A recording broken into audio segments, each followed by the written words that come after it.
Hey Mainers, it's 10 a.m. on Tuesday. Here's where things stand with the big beautiful bill and Maine Senator Susan Collins. First, the big picture. It appears that Senate Republican leadership believes it does not yet have the votes to pass this bill. There has not been a roll call vote since basically 7 a.m., and the Republican leader had originally hoped to have this voted on by midnight. Now, as far as President Trump, after weeks of insisting that he wanted this bill to be passed and on his desk by July 4th, this morning President Trump said that he's open to delaying that deadline suddenly. Now, if they lose 4 Republican senators, they lose the vote. Tom Tillis of North Carolina and Rand Paul of Kentucky are already firm no's. So the focus now is on Alaska Senator Lisa Murkowski and Maine Senator Susan Collins. Murkowski had cut a deal with Republican leadership a few days ago to exempt Alaska from some of the most devastating parts of this bill, like the cuts to Medicaid and to SNAP food assistance.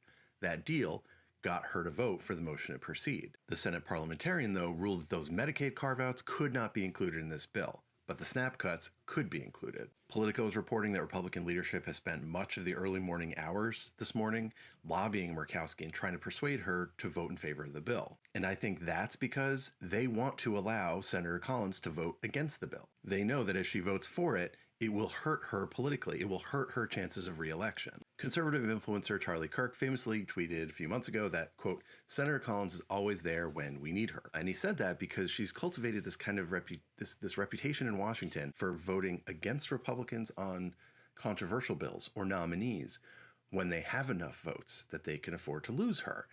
And she gets the benefit of seeming moderate and bipartisan.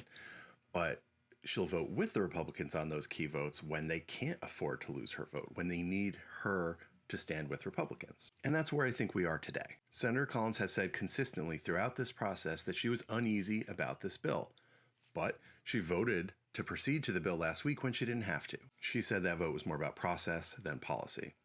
Now look, I don't believe she wants to vote in favor of this bill. What I don't know is whether that's because of policy or politics. I think she likes the tax provisions, but dislikes the cuts to Medicaid. In fact, she's proposed separating the big beautiful bill into 2 bills for exactly this reason. So I think what's happening now is Republican leadership is trying to prevent Senator Collins from being the deciding vote. They believe that no other Republican could win the Senate seat here in Maine, unlike in Alaska. So now we wait and see who breaks first, if either of them.